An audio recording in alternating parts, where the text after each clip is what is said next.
I think I want a muffin. I think I'm going to take the chocolate almond muffin, please. There you go. Sometimes the pre-show banter is really good and really funny, and other days it's just Jay ordering a muffin. I hate to break the fishing news up, Yaremchuk, but I'd like to speak about the ice hockey. Congratulations, you're one of the 13 listeners of the Real Life Podcast. We just traded a migraine in for like an orgasm. Might want to mark that down, Yaremchuk. Yep. All of my projects are on schedule until they're not. A member of the Nation Network of Podcasts. About as funny as we're going to get today. Episode 245 of the Real Life Podcast. I have no clue if that's right. I wrote down 255, but I think I meant to write down 245. Welcome to the Real Life Podcast. I'm Tyler Yaremchuk. Wanye's here. Bag Milk. Jay as well. I got a ton of exciting stuff to get to. Obviously, Oilers training camp talk. We are drinking the Kool-Aid, and by the end of this hour, I fully intend to be drunk off that Oilers Kool-Aid. We're going to be joined by our friend Scott Hastings, NFL Super Wildcard Weekend. How can you get an early leg up when it comes to betting in the NHL? We'll get to that with Scott. We got a listener profile brought to you by our friends at Oodle Noodle, who also sponsor this podcast. Shout out to Oodle Noodle. Also, juicy Oodle Noodle gossip coming up. Exclusive for just you, the real life listeners. So we're going to dig into that. I've got some current gossip I actually want to add. So some of the perks of being behind the scenes at Oodle Noodle is a lot of product testing, new product testing, experimenting. Mm-hmm. And we have been long after trying to find a relevant dessert to offer through Oodle Noodle. And by God, we were trying to outsource it. I think Sonny, our founder, got tired of us trying to outsource it, and he's just like, "Screw it! I'm going to figure it out for you guys. Come out to the factory today and taste what I make for you."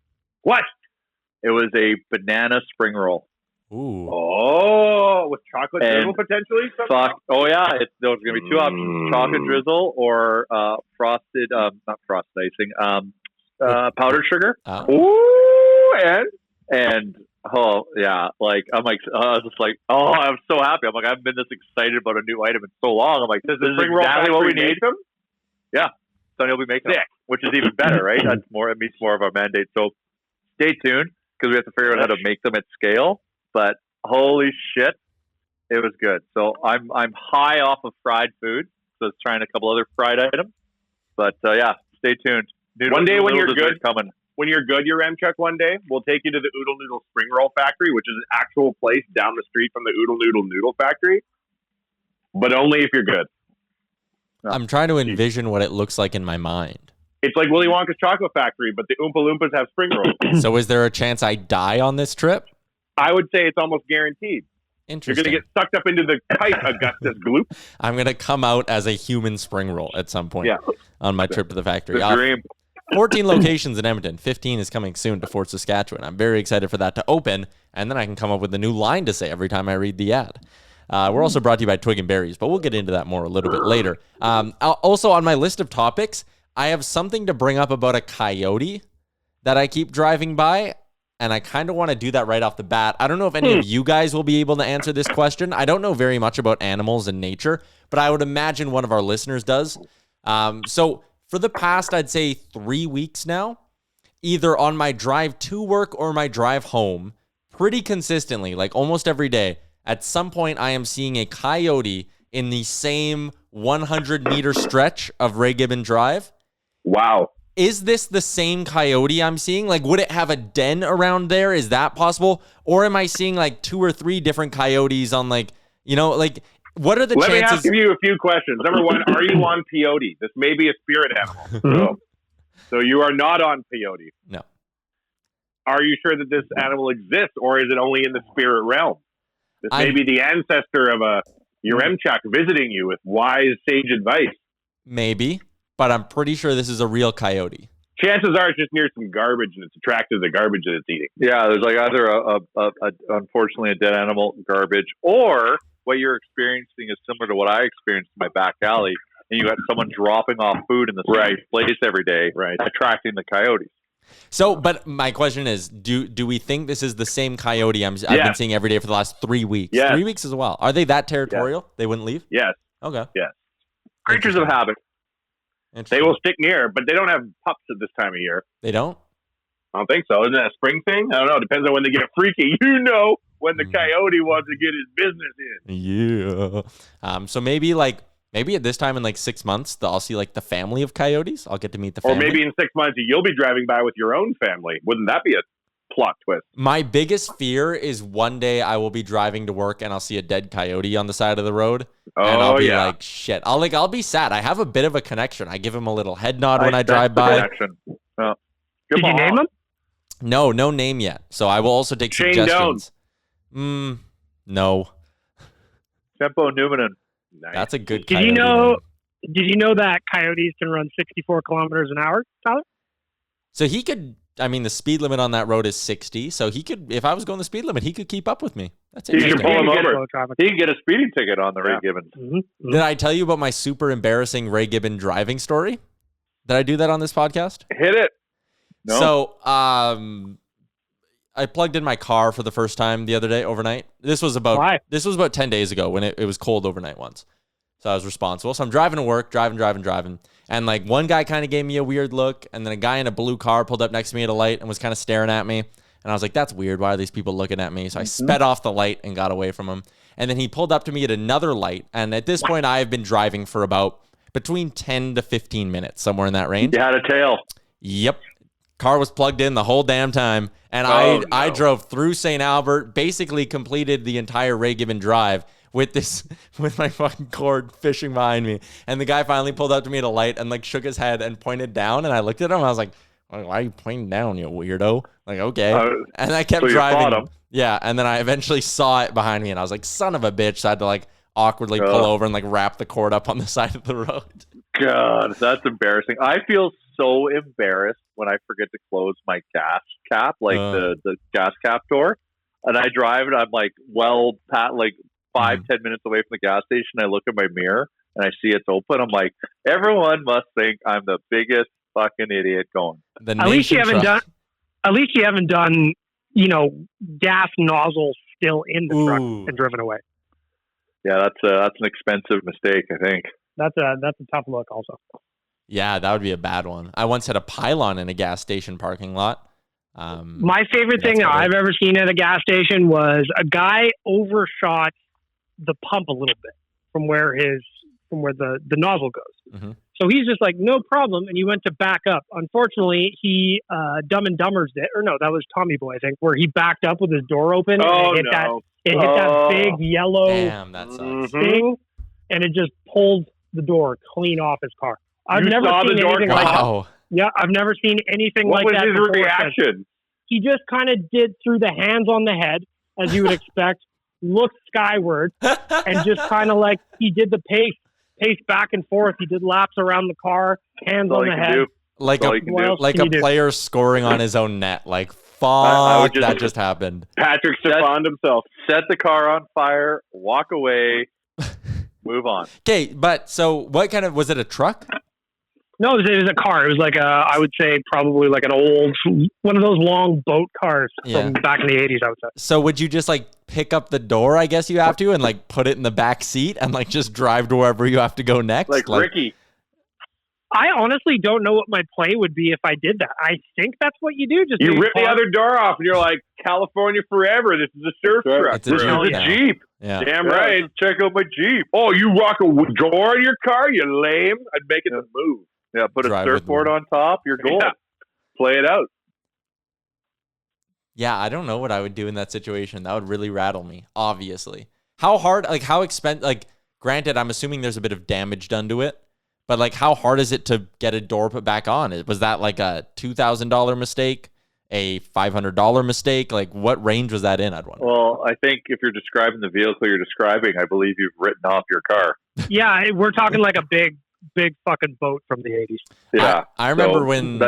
You'd have to go to the car museum and find a door. Or time travel. Put back on. Or time travel, yeah. You can't just put it back on, though? It's not a Lego bend car. Shit back. Like, it was all bent backwards and like, the look on his face said it all, You know that Esso ad?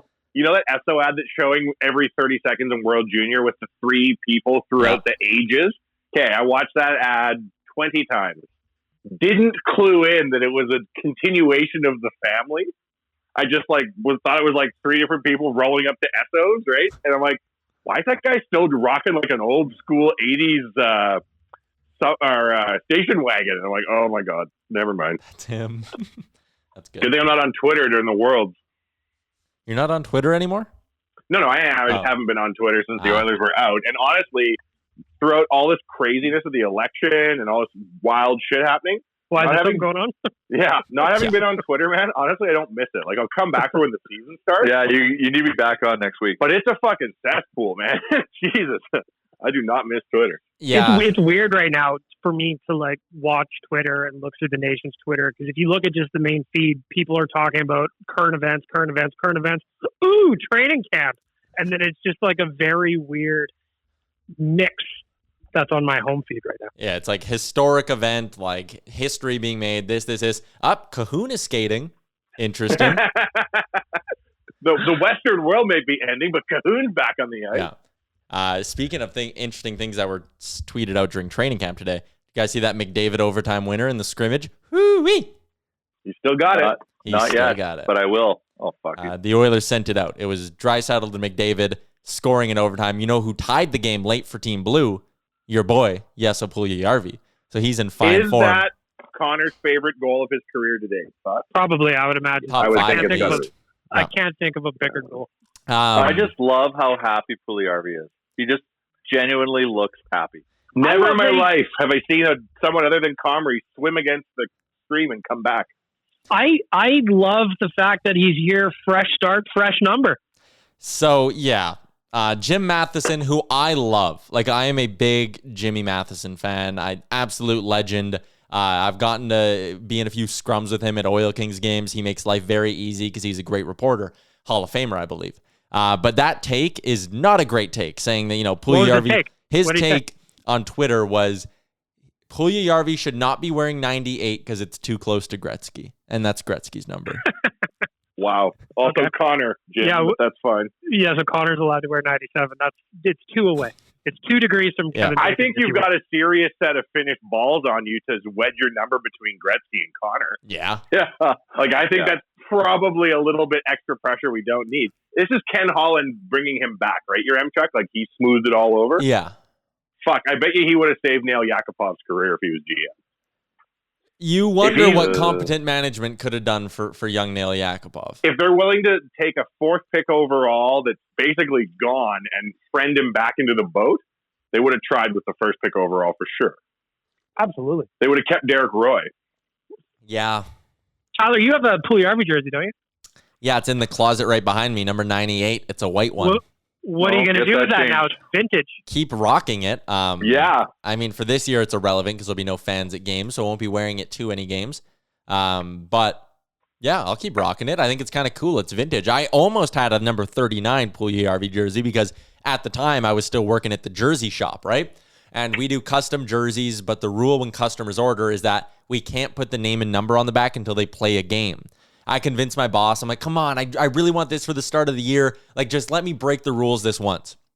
So I fill out the form, Puljujarvi, number 39, because that's what he was wearing at camp. I send it away. Then like 6 days later, I check my phone. It's like, Puljujarvi will wear 98.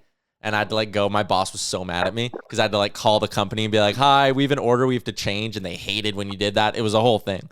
But I almost had to get stuck with the number 39 Puljujarvi. I'm sure there's a few of them out there. Yeah. Yeah, Yakupov 64. I have one. I have a fucking Yakupov 64, and I don't regret it. He still could surprise you. Come back. There's time. Where's he playing now? The AHL of the KHL? He's bounced around the case so much now. He's on his 5th team in 2 years. Good. Yeah, I was going to say, I think he got traded 4 times in a calendar year. Perfect. As long as he wears 6'4", eventually, we're all right. I was looking at, I found it interesting that Puljujarvi chose number 13, and looking back at the history of the number, not a very, it's a wild list. Not a very accomplished number. Did Robert Nielsen wear 13? Yeah. No, he was number 12. What? He wasn't 13? No, German Titov? German Titov did. Andrew Cogliano wore 13 at the time. It goes, Harvey did, prick. It goes Ken Linsman, started off. Back also in the Rat. Risto Yalo. Rest in peace. German Titov. Not rest in peace. Chad Harvey in the 06 Cup run. Cogliano wore it for 3 years. Then, former 3rd overall pick, Cam Barker. Damn it. Mike Brown. I remember him having a hell of a stat. I love Mike Brown. So Mike Brown, I remember when he was on the Oilers, I was doing driver's training at the time. And the guy who was teaching me driver's training in the car would love to talk about the Oilers. And his big thing that year where they were fucking terrible was this offseason, they need to go get a few more guys like Mike Brown. And I remember being 16, being like, are you fucking insane? Like, but I can't say that to you because you're my driver's training instructor, and that would make for some awkward hours in the car together. But he loved Mike Brown. I always remember him. We signed Darcy Hordichuk. Yeah. Well, from Mike Brown, they went to Steve Pinizzato. That gets you mojo going for number 13. Claimed on waivers from the Florida Panthers. Lil D Warrior up next. David Desharnais, his brief stint. That playoff goal should be retired, then. Yeah. 13 should be retired. True. Mike Camilleri in his brief stint with the Oilers in 2018. I forgot about Camilleri until I saw that. Hey, but if we didn't have Camilleri on the Oilers, I mean, we wouldn't have this clip. He's a hot guy. That's Bob Cole talking about Mike Camilleri. Mm-hmm. And then before Puljujarvi, we wrapped it up with Jay Downton wearing number 13 in 2019. Wow. Or Jason Garrison, if you will. Yeah. With a rich history like that, it is amazing it hasn't been retired. Yeah, I know. It is a wild number. Just Puljujarvi coming in hot. New number, 3rd number in 4 seasons. You remember Taylor Hall, Bagno? Remember that guy? Who's that? He wore 13. Oh, yeah. Oh, did he ever? What? Proud tradition. What is Taylor Hall excited about going into Taylor Hall wore 13, Yaremchuk. Briefly. Before Kevin Lowe let him take the 4. Yeah. Tyler is staring into the preseason camera only, blankly. maybe? I don't even know. 1 + 3 equals 4, so Yeah. he wore that until Kevin Lowe gave him the blessing. Yeah, in training camp. Tyler's not. And I think his first 3 games as an Oiler. Okay, that could be. I'll tell you what he's looking forward to. 9 million bones. No, he's looking forward to nothing. Every 2 weeks. He's looking forward to 8? nothing. Yeah. A team that wouldn't give him more than 1 year. Because he didn't Fan want base it. couldn't be more apathetic. Oh, you know what? I think Buffalo Don't shit on Buffalo. sneaky okay. Yeah, Buffalo. I'm trying to shit on Taylor Hall. I don't give a fuck about Buffalo. They can piss off for all I care. Go Bills. I'm just saying Taylor Hall in this. Well, I don't know. Could be that they're first or last. Who knows? It's hard to say. Point is, Taylor Hall, crumb. I think Taylor Hall's on a really good line. I think that line he's on has the potential to be one of the best lines in hockey. Like Eichel gets a bad rap, man, but that guy's a easily top 10 NHLer. Eichel's good.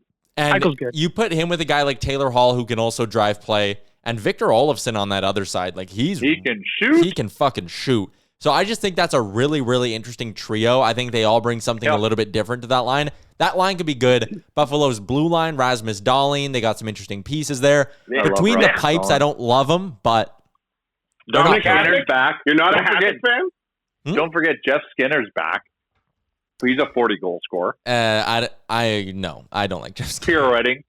You don't think Jeff Skinner can score 40 goals? No, historically he has. Yeah, historically he did it. I think once, and then he got a huge contract in Buffalo. Hasn't been great since, and now he's not going to be playing with Jack Eichel. I'm not a big. I just want Jack Eichel and Taylor Hall to collide open ice and just turn into a firework, and that's the end of both of them. Pow!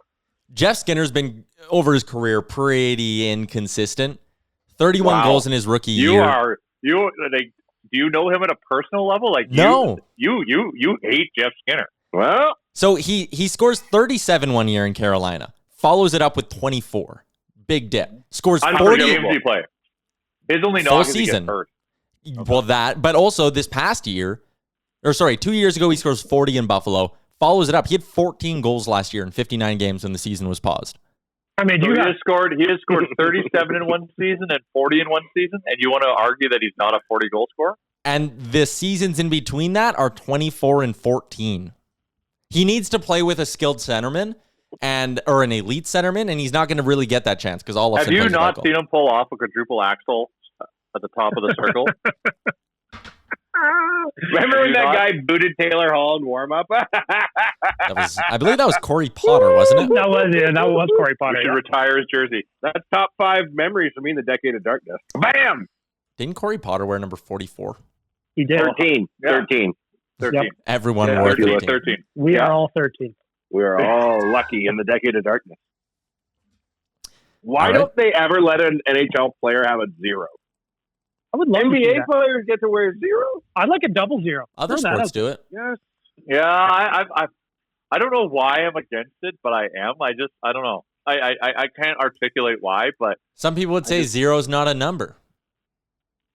Well, mathematicians would disagree. What if you're playing roulette, homie? You hit that 0. Everybody's having a good time if you bet on it, of course. Boom. Yeah. You got to play the European roulette where there is no 0, just the 0. Just an umlaut. Increase your odds. Yep. The Billy bookcase. We got a few things to get to. Well, bring us back on the rails. Good luck. Yeah, we were just getting to things. Yeah, that's fair. We were talking hockey, Yaremchuk. I can't believe exactly.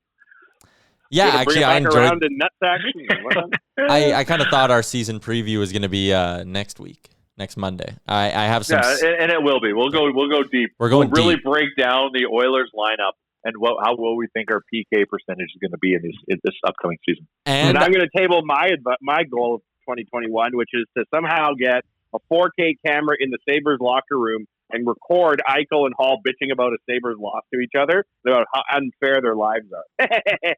Taylor Hall. What an asshole.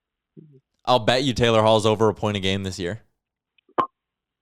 Bet you I won't keep him warm when he's old and he has no fans. So. Okay, we have a listener profile to get to. So I'm going to do that now. We head to Instagram, where our DM is from Sam Miller. He works in disability care. He studies environmental science at university. A fun fact about him and his relationship with the Oilers went from a team he supported just to troll his housemate to his all-time favorite sports team. Wow. He started listening to the podcast in the second half of 2019, leading up to the 2019-2020 season. His favorite podcast moment is the Words with Friends with Benefits. Remember when I had an old lady girlfriend? No, that was good. That was good. Have you dumped her? She dumped me. Oh. And now I don't play Words with Friends anymore because it makes me too sad. Yeah, I noticed that. I noticed that part, Yaremchuk, where you just burned off. You were like 8-1 against me and then just stopped playing Words. Yeah. He also really enjoyed the conversation with Dusty LeGrand and the collaborations you guys have been doing.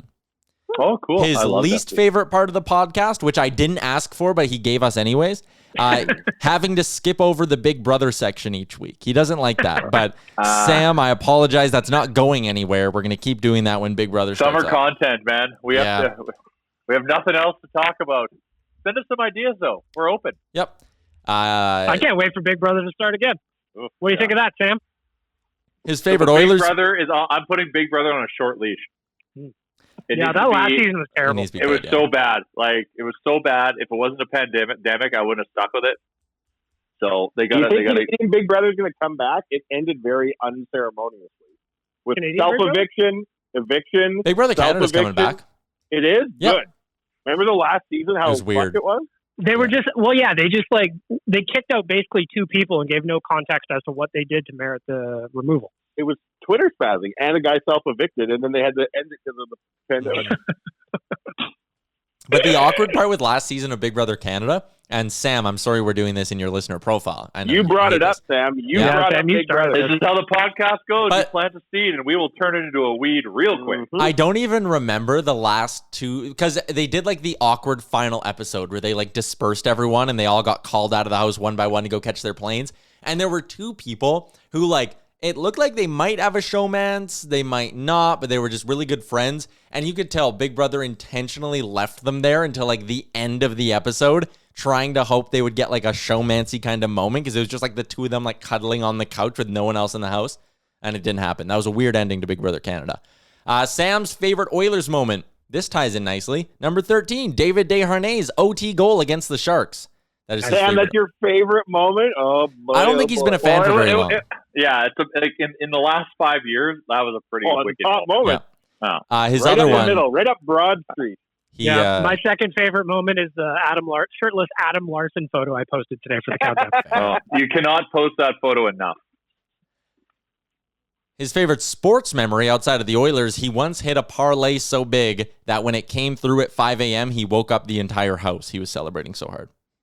That's a fine parlay. And here is the twist at the end. He's never been to Edmonton or Canada. In fact, he's never even left Australia. Australia! Wow. Oh, come on. And you don't want to hear Canadian Big Brother updates? Yeah. What on earth? It all makes sense. What is Sam's name on social? Sam's name, if you want to check him out on the Instagrams, is at S.MLLR. So kind of like Sam Miller, but it's just S.MLLR on Instagram. How in the sweet fuck? I'm going to follow him from the nation right now. I love it. I bet you quietly, like we've converted some Aussies into some Oilers fans, and I'm damn proud of it. I love that we've got audience. We can almost lay. We're not. I don't know if we're quite there yet, but I don't think Australia's at Peru levels of penetration. Wow, that'll. But we're getting. I think we're getting close.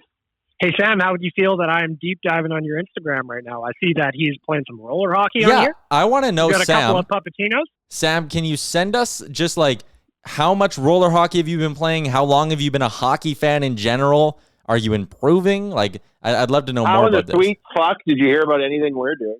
Oh, he's got pictures playing like ice hockey and stuff. What's the ice hockey situation? It looks like he takes photos of bands on here. Brisbane. We should send Joshy to go talk to him, Jay. Well, Brisbane, I swear, is the Edmonton of Australia, especially where it comes to Oilers fans.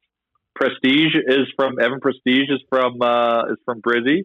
Yeah. Josh Brown, obviously, biggest ambassador, legend. Sam Brown, there. Legend. Shout out to the Twins. Yeah, just spreading the word of the Oilers. There, I think you could say Brisbane is an Oilers town. Wow. He's got a picture up of Nathan Walker. Remember the Aussie that the Oilers had? Yeah, that was a big deal, man. Oh yeah, a person like he met Stanley in person? Cup winning. Yeah, Nathan Walker. Sam, if you can somehow connect us with Nathan Walker to get him on the podcast, we'd also appreciate that. So hold on, if you remind Sam, listener, into you're making him do work for you? Yeah. Wow. This reminds me of that episode of The Simpsons when they yell at the Prime Minister and he's floating in somebody's pond. Well, I actually have a request, Sam. If you want to send me a cherry ripe and a 6-pack of Holland Super Dry, we'll be forever friends. Cherry ripe, and you know what? If you're going to include those, send Jay some red frogs as well, and I'll pick those up at my soonest convenience. Yes, red frogs. I just got sent something from the Aussies. It's these ginger gummy bears. Oh, I can't remember what the fuck they're called. Budaberg, or it's not Bundaberg. It's like very close to Bundaberg. Budaberg Ginger Co. or something. Those are legit. So if you want to sneak those into the package, I'll accept them. So in conclusion, thank you for listening. Thank you for reaching out. We need you to contact Next Oiler and send Jason snacks, and we'll call it even. Yes. And what's your number? Did he send his number? Send his number? No, he didn't send a number. He just it's 10. It's 10. Yeah, it's always 10. Absolutely. And he's wearing those tiny Australian shorts, I guarantee it. Oh, yeah. You guys.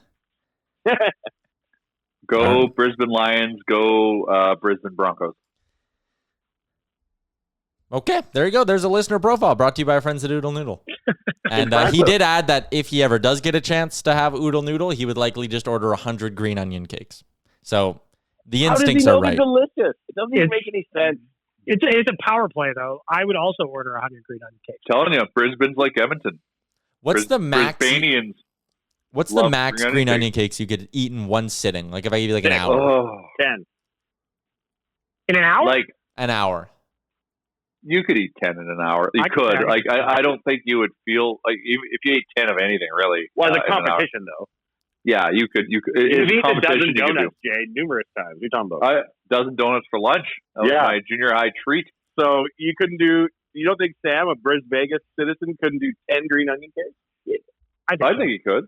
I've done 4 when I was hammered. 4 without trying. I could eat like 60 spring rolls in an hour. Banana spring rolls.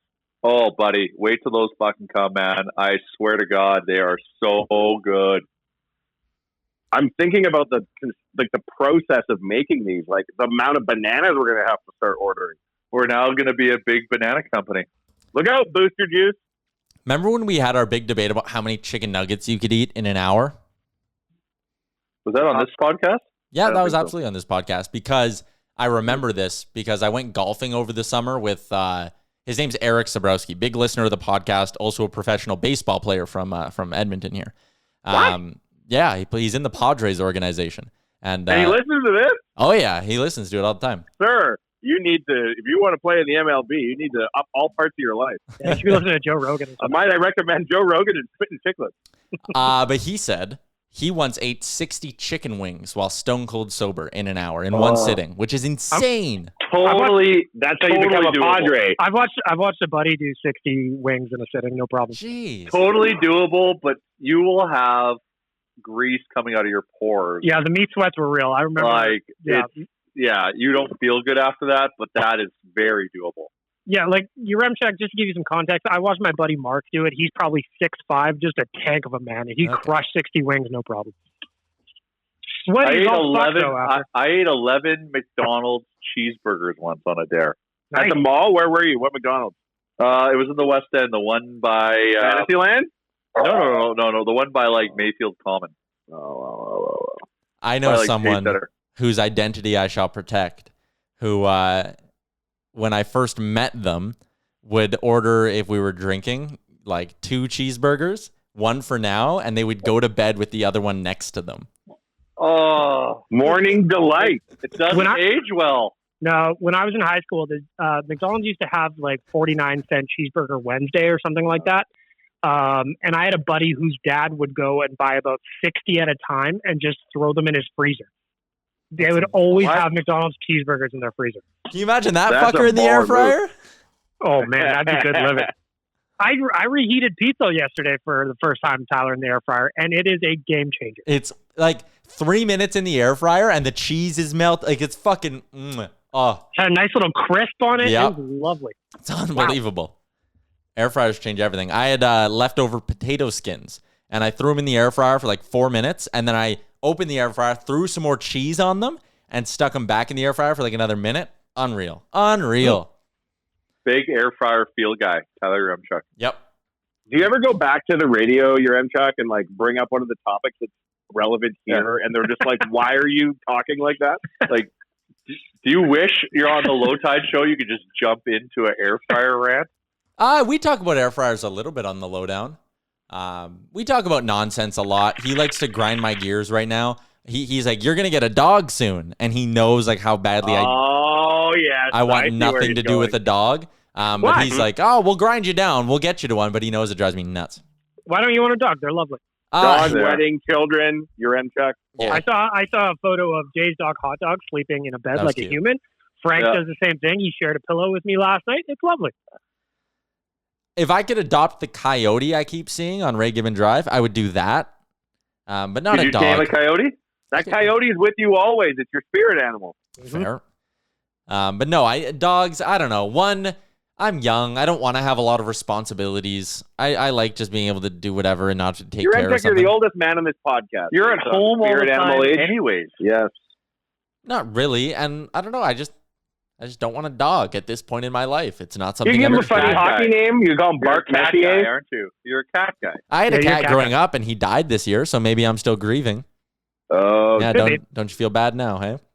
I bet you have an animal in your apartment within a calendar year. I would bet so much money on that not happening. I bet the miss is going to start pushing for it here soon. She does, and I say no, it's not happening. Happy wife, happy life, Yaremchuk. It's coming. Or if it was up to men, dogs would have died out tens of thousands of years ago. It's the ladies keeping the species alive. No, dudes love dogs. I'm a big dog guy. Yeah. I'm allergic to dogs, and I have a dog. That's the other thing. My girlfriend's really allergic to dogs. So, like, what, our reactin bill's going to go through the roof? Are you kidding me? That's a legitimate reason not to have a dog. But she wants one really bad. Every time she says she wants a dog, you look at her and wiggle both your eyebrows and go, "I'm all the dog you'll ever need, girl." Then start barking at her suggestively. She'll stop. She'll stop bringing it up. Yep. Or you'll have a kid from all that heat. Yep. Yeah, that's true. Sometimes I'll be like, "We can get a cat." And she'll be like, "Sure, let's get a cat." And I say, "But if we get a cat, no dog till the cat's dead." And then she goes, "Well, then no, let's not get a cat yet," because she really wants a dog. Oh, dear. Yeah. You're going to have a cat. You're going to have a dog. We might have to consult with her to come up with a good game plan to trick you. Okay, but also, where we live right now, like, you open up the front door, then you have to go immediately up the stairs, right? And we don't have our own yard.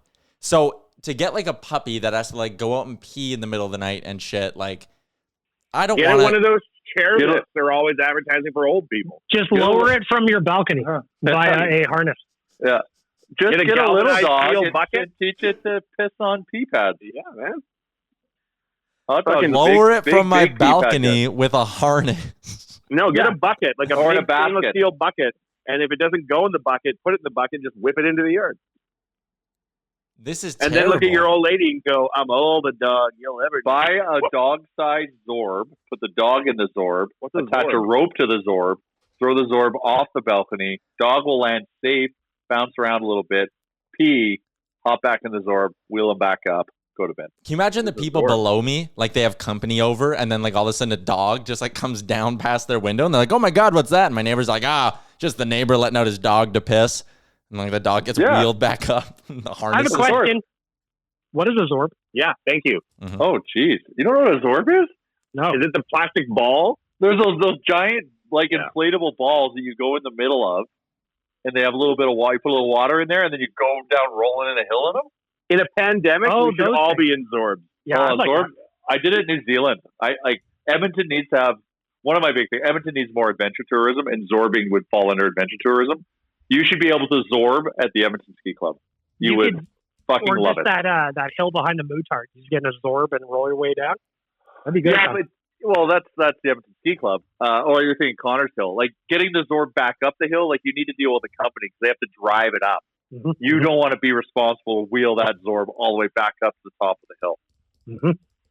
But I Zorbed in New Zealand, and it was fucking fun. Yaremchuk, if you think you're going to Zorb yourself back up a hill, you're never going to get a cat. That's true. I'm saying. Fair enough. Are we going to get a new intro made with a new cameo with a new celebrity? Who do you want? I mean, there's a lot of people on Cameo, man. There's so many people on because of the pandemic, and celebrities don't know how to make their cocaine money. I like, you know, on sports shows, you'll get like the intros where it's like, "Hi, I'm this player from this team, and you're listening to this." I don't like that. Like, I don't like the style of that.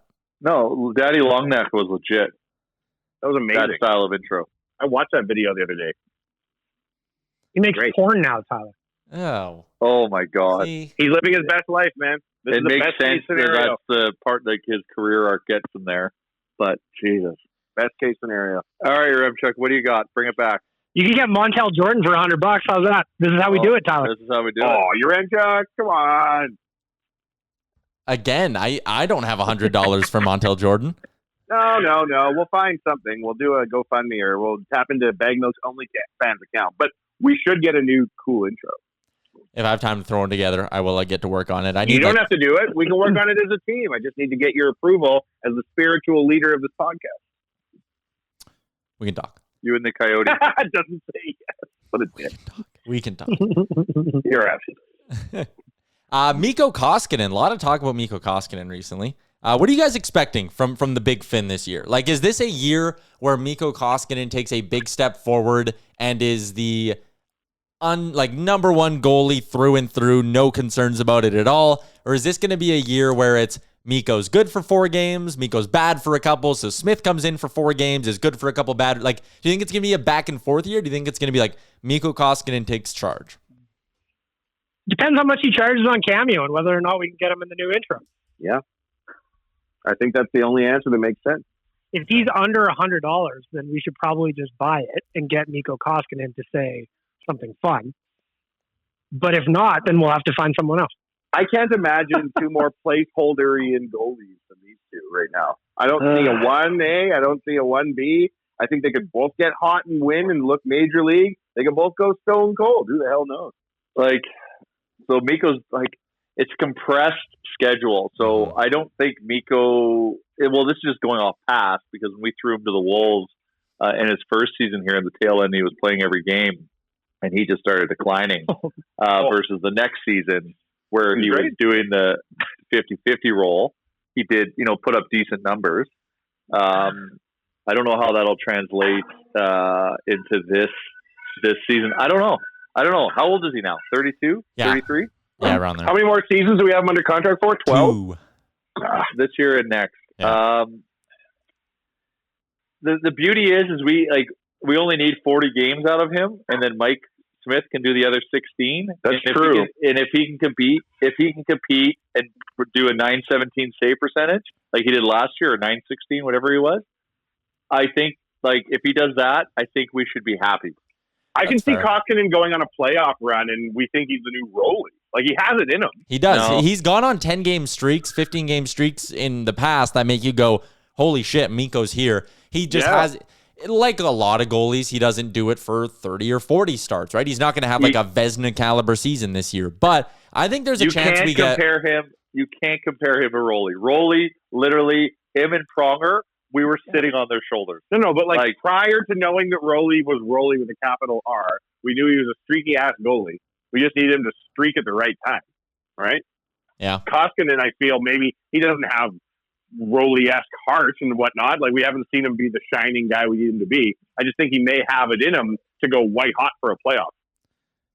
I could see it. I honestly think we could. I think this could be a year we see Mikko Koskinen take a big step forward and give us like 35 good starts.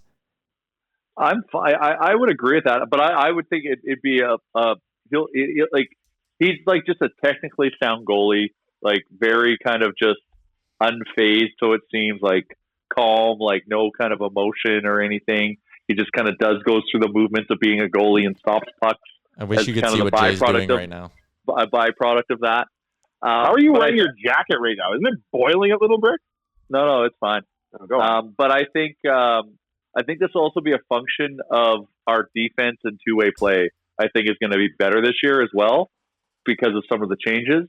So that is also going to give those guys and Mikko a better chance to perform better. Thoughts? Fair. I think so. Obviously, a good goaltender can cover up for bad defense.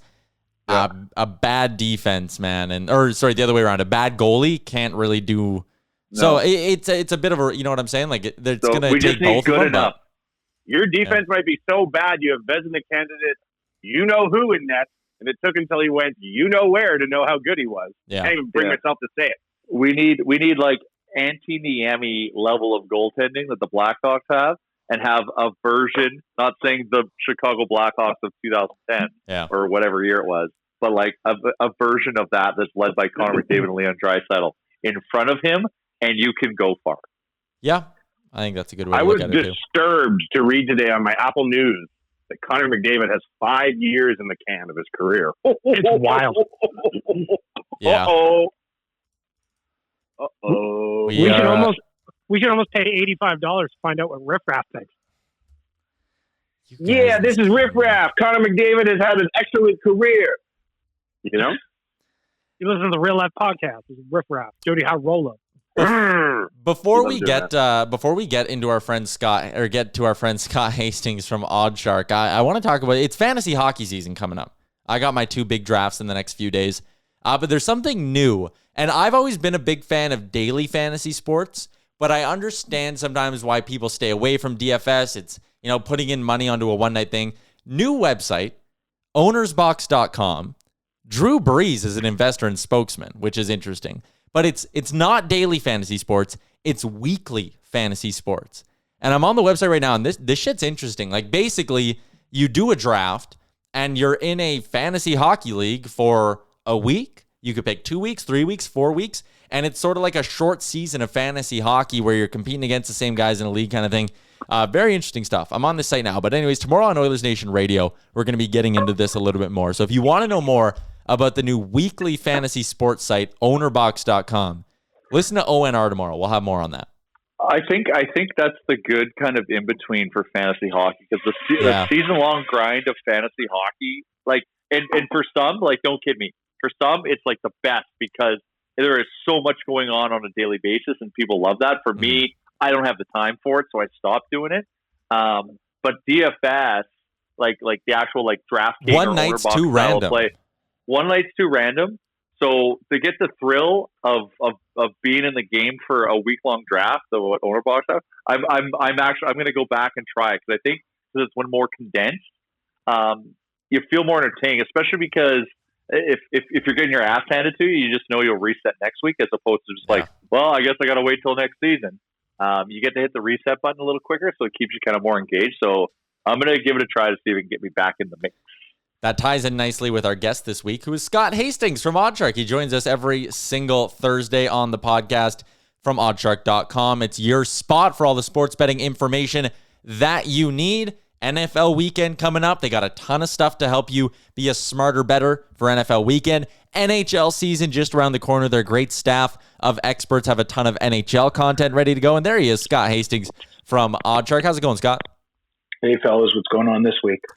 What is going on? I've been seeing... A lot of air fryer talk. Are you an air fryer guy, Scott? Yeah. I got one a few years ago. Yeah, welcome. Or I guess I'm the newest one. Welcome everybody to the air fryer. You're welcome, I guess. Yaremchuk claims that he air fries by feel. He's got a good feel for it. He knows how to feel how long things need to be air fried for. I just usually go with the standard 30 minutes, and usually that doesn't cause any too many issues. 30 minutes? What are you air frying? 30. I don't know. Just, you throw fries in there. You just let it go. 20 minutes. Wow. You guys got some super duper air fryers? No, fries are fries, I guess, are about a 20-minute process. I use mine for like a lot of leftovers. Leftover pizza, 5 minutes in the air fryer. I did leftover potato skins, 5 minutes in there. Leftover oodle noodle, sponsor of the podcast. Throw that in the air fryer. But warming up. This is why we need a video of the podcast. You can see warming up old pizzas. No, you got to eat cold pizza. Come on now. I'm a cold pizza too, Scott. Oh, gross. I love cold pizza, but I had to try it, and I gotta say, there's a nice little crispiness on the pizza. The cheese was nice, but I am a cold pizza guy myself. Yeah, that's where it's at. All right, so does it resurrect the crust? Does the air fryer resurrect the crust? Does not. Yeah. I gave it a nice warm kiss, is what I did. Okay. Just a little. The crust is a write-off the next day. Speaking of warming up, I am red hot in my betting right now. 2 weekends out of 3, I have hit my touchdown parlay or round robin. I've been going the Giles Gallant route, where I'm picking 5 guys to score a touchdown, throwing it on a round robin. I've gone 5 for 5 2 of the last 3 weeks. In that other week, in the middle week, I went 3 for 5, so I won a little bit of my money back. Heck yeah. Yeah, so I'm loving doing that right now. Do you ever do anything like that, Scott? You ever into like the touchdown scores and all that? Yeah. Yeah. But I usually just forget about it, and then it'll be like, oh shoot, I should throw on some touchdown scores. I tend to go for the backup running back. I love to pull that move. I nailed Cam Akers there. What was that? Just before he started to go on his 4 run? weeks ago, 5 weeks ago. Yeah, so they had played the Dolphins the week before, and he got majority or split carries that game. And I remember the announcer saying that they intend to use him a lot more going forward. He was plus 400 the week after. I was like, well, I'll go with what they said, and a little sprinkle there, and we'll cash that. Looking at the wild card weekend coming up, it's one of those things, and I don't know, I'm guilty of this in the playoffs. I always look at the favorites, and I have a tough time identifying an underdog who I think could surprise in the playoffs. I just always tend to lean towards favorites. Is there an underdog this week you like? Yeah, absolutely. The Titans. Love them. Absolutely love them. I think they win outright. I think they cruise to victory in this one. Baltimore, I'm not impressed. You went on a 5-game winning streak to close out the season, but 2 of those teams were the NFC East. Another team was Cincinnati. Get out of town if you think that's impressing me. I just don't. I think the book is out on Lamar, and these running quarterbacks, they have success early in their career, and then they get figured out, and then they have to rely on their throwing game, and his just isn't up to par. So, no, I think Titans beat them pretty good, and I love the over in that one too. What do you think of my Buffalo Bills? Yeah, I like the Bills. Of course, Stephon Diggs, Cole Beasley injuries do scare me a little bit, and that Colts defense, I love Darius Leonard. I heard last week in their broadcast that Darius Leonard only weighs 217 pounds. That blew me out of the water. How's a linebacker not 250? That doesn't make sense to me. I do like the Bills. The injuries concern me. But yeah, that's where I sort of sit on that one. I saw that Beasley and Diggs both practiced today, so I'm actually starting to think that might be a bit of a smokescreen. But I'm hoping, as someone who plans on betting on the Bills, Like the book I use had them, it's down to -6 now. I'm hoping that the injury news starts leading to some people putting money on the Colts, and I'm waiting out when to really put like a sizable bet on the Bills this weekend. Sticking with the NFL, what do you make of the Browns and Steelers? The fact that the Browns won't have Kevin Stefanski, like how much of an impact do you think that actually has on the outcome of that game? It's hard to say. At least it's not Freddie Kitchens, where that it will be actually they do better. So this is a little different situation. I do like the Browns to cover at 6 points. Moneyline, baby! I almost want to take them to win outright in that game. Yes! I do. There's something about this Pittsburgh team that they're sliding. They're they're getting cold at the wrong time. There's that, but there just seems to be there's something wrong with them. And I don't mean even on the field. There's something about them that they really, really don't look right. Yeah. I can't put my finger on it. There's just something about them that even when they were winning games, they never looked like the team that was just like, that could roll through the season. It was always like they're bound to lose at some point, and they just kept winning games, which was really confusing to me. And then they sort of hit that wall, and it was like, okay, maybe they're not running the ball, or they're just not putting points up. But I don't know. I can't put my finger on it, but they don't look right to me. Oh, that's an interesting one. Music to my ears. I am with you. Pittsburgh is not what we think they are right now. Mm-hmm. And yes, go Browns. Next time we talk, their defense is nasty, though. Sorry, the defense is nasty, and that's what keeps them alive. So they're a tough one to bet against because they could just shut the Browns down and game over. But I don't know. It's gonna be a fun one. That should be great. That'll be a great sort of what's the word I'm looking for? It's the last game. I don't know what the word is. Finale. Yeah, finale. There we go. Jeez, how did I? Hey, it's only the finale if they lose. But I meant for the wild card weekend. Like it'll be a great finale for wild card weekend. To have that as the 6 out of 6 games. Let's talk a little NHL because next time we do chat, Scott, we'll have hockey games that have already happened. Hey. Season's less than a week away. Today, what I want to talk about is some of the regular season point totals for teams. You can do the over-unders. Jay and I, last time we did the podcast, we're talking about how we think Ottawa might be a little bit almost undervalued here. I think they're not getting enough respect from a lot of people who just go, they're coming last. Don't worry about them. I think they're going to be a scrappy team. But when you look at the season coming up, is there a team who you think's maybe getting a little undervalued here? Yeah, well, I think to touch on Ottawa there, I'm paying 100 to 1 for them to win the cup. It's worth a sprinkle. It really is because I think I mentioned when we talked about hockey, I don't know, 2 or 3 weeks ago, we were just sort of touching on it briefly. And I even said that team last year was a team that nobody went into Ottawa comfortably. They lost a lot of games. Sure, they finished towards the basement, but they were in games. They were tough. And a lot of that was Craig Anderson standing on his head. Thomas Chabot is absolutely unreal in the back end. Big thing there is can Matt Murray find what he had in Pittsburgh, and can these young players sort of keep it up for 60 games or 56 games, whatever it is? Can they keep up the tempo? Because, Stützle and Jake Sanderson and these young guns, if they can come in and be impact players in the shortened season, they're tricky. Yeah. They're tricky. And with so many back-to-backs and things like that, like I think a lot of teams, if they're playing 3 and 4, and even if I think they could get a lot of backup goaltenders and things like that, which make it a lot easier to obviously surprise a team. The other thing I wanted to ask you about was a couple of the major award winners and the odds we're seeing on that. But before we get to that, the book I'm using, Jay, they have Jesse Puljujarvi goal totals for the year. I hit the over. Over 8.5 is paying plus 125. I think I think he'll do that. Give it to me. I mean, Scott, I'm looking at that, and Puljujarvi is a guy who could find his way into the top 6 at some point, and I know it's only a 56-game season, but you're going to give me a guy with that much natural talent, and you're going to pay me plus 125 for over 8.5 goals, like 9 goals. If he gets hot for 2 weeks, he'll almost finish that, right? Yeah, a goal every 7 games, that definitely seems doable, especially if he does get some power play time or slides up and down the lineup if there's injuries or whatnot. Especially the plus option. That's definitely intriguing. Looking at the major awards, Connor McDavid is the favorite to win the Art Ross at plus 320. McKinnon is second at plus 520. Draisaitl third at plus 600. For the Hart Trophy, McDavid favorite, he's plus 450. McKinnon's at plus 550. Austin Matthews at plus 800. And Matthews also the favorite to win the Rocket Richard. Plus 450, then Ovi's at plus 620. Those are the odds I'm looking at least. I hit Ovi on it, because how can you not?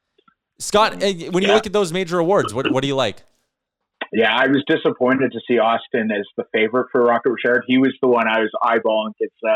I had a friendly bet at the office that he was going to get 50 last year, and when he finished with 41, 42, and then the season ended, I think he was right on that. We were even, I believe, Gilles and Ian might have had a bet that he would get to 60 at the midway point through the season, and I think he was on pace for it at one point, and then was sort of slated in around that 56 goal mark. So I'm disappointed that he's the favorite, because I really like that. The Calder Trophy is the one that really interests me. A lot of interesting. Stützle, he's sitting at plus 900 is one that I like. The one that really stands out to me, and I'm not sure where he's going to fit in the lineup or if he's even going to make the team, but that's Bowen Byram at plus 3,500. I thought he was incredible with Canada. They're coming off Cale Makar, who just won the Calder, another great stud defenseman with Colorado. So if he is in that lineup and he plays any sort of role, plus 3,500 is very intriguing to me. I think Art Ross, Connor McDavid, that's if he, again, assuming he's healthy.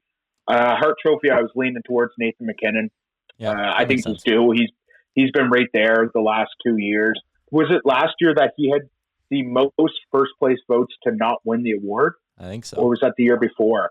Yeah, one of the two, that he had the most first place votes without getting the award. So one of these days he's going to break through. I was looking at something here, and I feel like I made a bit of a betting mistake. So I took Connor McDavid. I took Connor McDavid to get over 81.5 points. That's what the book had his over-under at. And that's over 81.5 paying minus 114. So pretty much whatever you'd get for a normal, pick 'em. But I then looked, and he's plus 320 to win the Art Ross. Should I just cash out right now? Because I'd lose $5 on it if I cash it out. Should I cash out that bet on over 81.5 and just put all that money on Art Ross? Because let's be real. If McDavid puts up 85 points, is anyone doing better than that? I feel like if he hits that over, he's a lock to win the Art Ross, so I should just take the better payout. Yeah, that's a really high line too. 81.5. Yeah. So that's almost 1.5 per game, right? Around there, which is what he's kind of done recently, but yeah. So it's about 1.3 points per game. Nobody else is going to put up numbers like that. You could argue that Leon Draisaitl, because he's right there with him and whatnot. But I would go for the plus option on that one, because I think if he's healthy, he's rolling. The other one that I think is sneaky for that one, and I think back to the last shortened season, what was that, 2013? Yeah. And Marty St. Louis was the Art Ross winner that year. And I think about a guy like a Sidney Crosby in a shortened season. Could he cause some damage? He's probably plus 2,000-ish. I have it up here. Art Ross, Sidney Crosby, plus 2,400. So a guy like that, where it's such a shortened season and he obviously still has the talent, I sort of look for those long shots. I would place a full unit bet on a guy like a Connor McDavid, and then I look for a little more value where I might sprinkle a quarter unit just for a little fun. And to that point, I was thinking about the major award winners is the Norris, and I think, again, this might be a homer pick, but Morgan Riley plus 2,500. 2 years ago when he was healthy, remember, he was off to a tremendous start, and then he got hurt. And then he was in the talk for the Norris Trophy 2 years ago. He got hurt.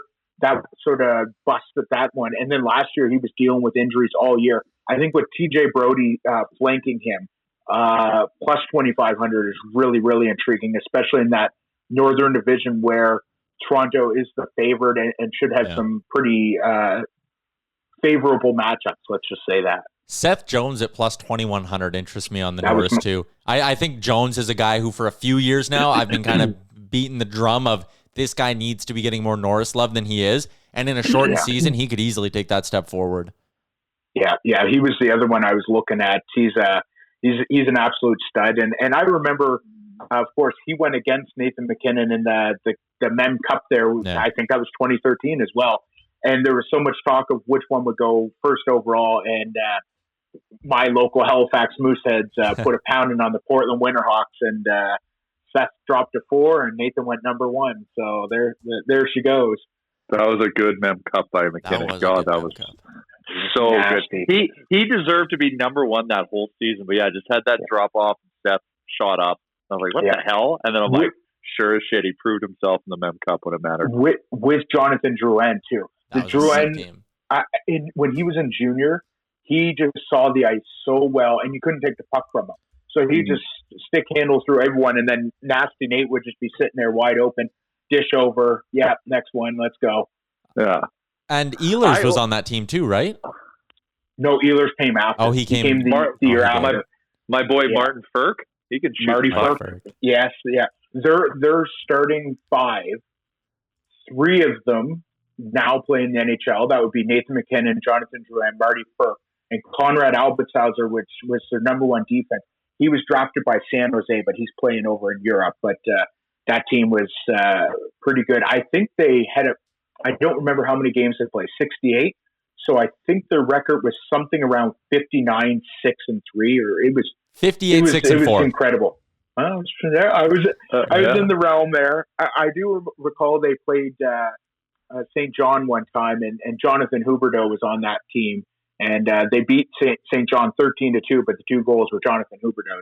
So there you go. All right. To go back to the Norris talk, one person I think we have to mention, just so we look like we know what we're talking about, is Miro Heiskanen.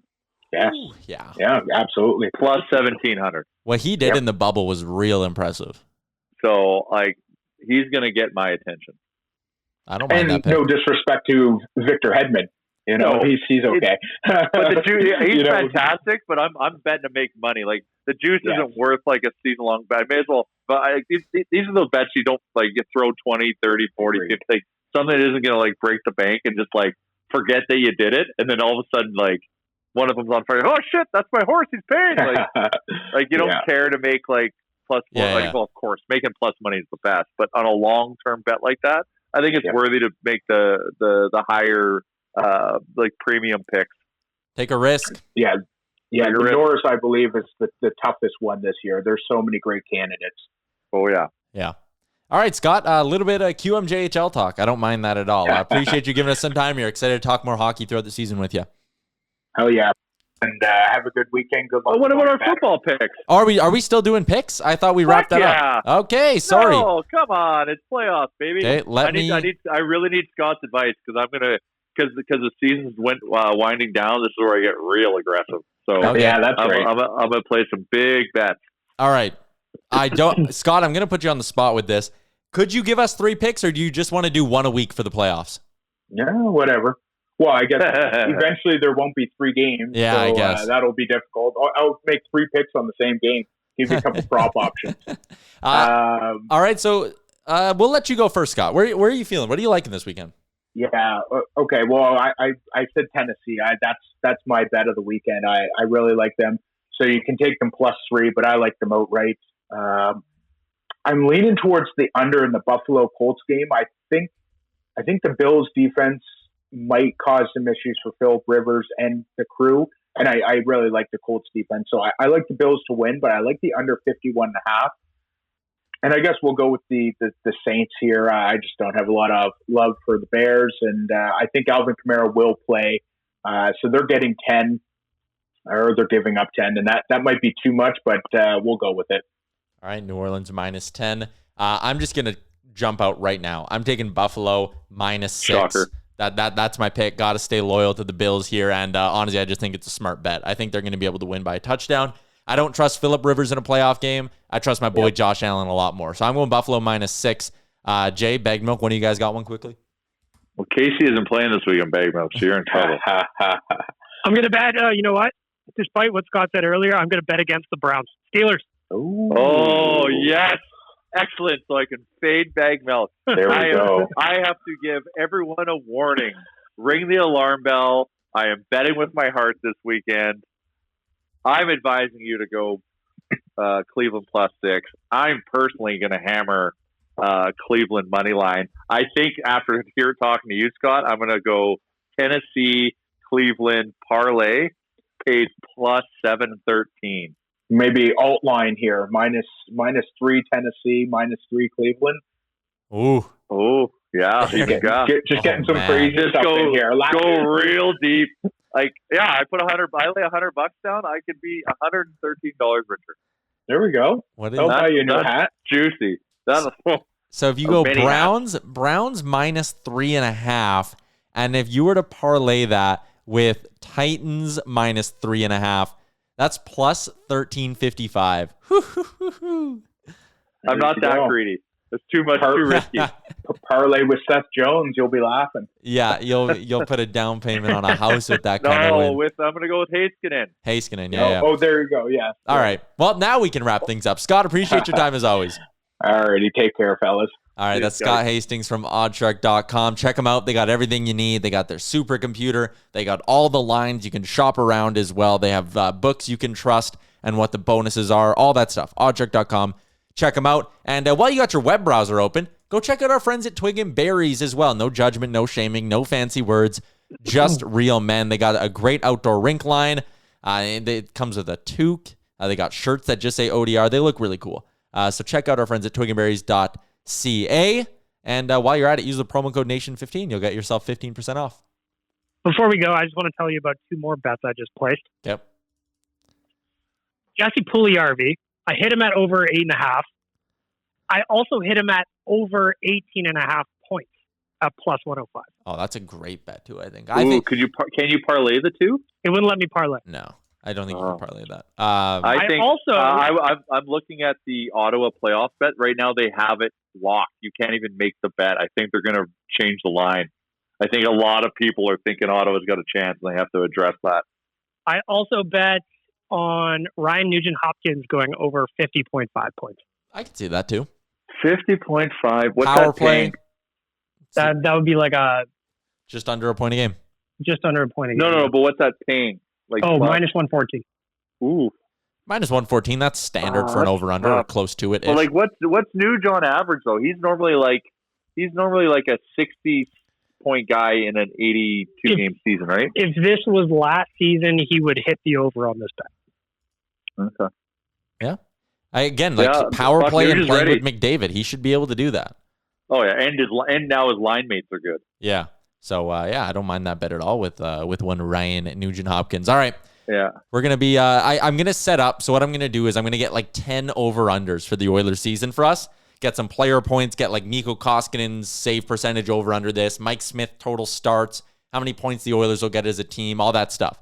Longest Oilers win streak. That might be a good one too. So we're going to do a bunch of predictions on Monday. That'll be Monday's episode. And then Wednesday, the return of the Oilers Nation pregame podcast. I'll have that up and ready to go. Tuesday, we're going to have our stream as well. State of the Nation, as we always do. Tons of stuff going on around the nation. Hockey's back. It feels good. I would like to plug State of the Nation. I was a commentator on the last episode. I don't know if you noticed. And I had a really good time. The comment section's always good. It was good. Avery came in there. Obviously, Donairs quickly came topic of conversation, which I always love. Have to. Yeah. But yeah, it's good. Good stuff. All right. You can tune into that. It's live on twitch.tv/official Oilers Nation. And I think this week we might even be live on Twitter and YouTube as well. So it'll be kind of live everywhere starting next week for the season. So there we go. Less than a week away from NHL hockey. It's going to be a ton of fun. This has been episode 245 of the Real Life Podcast, brought to you by Oodle Noodle. Talk to you on Monday. I hate to break the fishing news. That's the intro. Great job on making it through the entire hour of the Real Life Podcast. Don't forget to like and subscribe wherever you get your podcast from.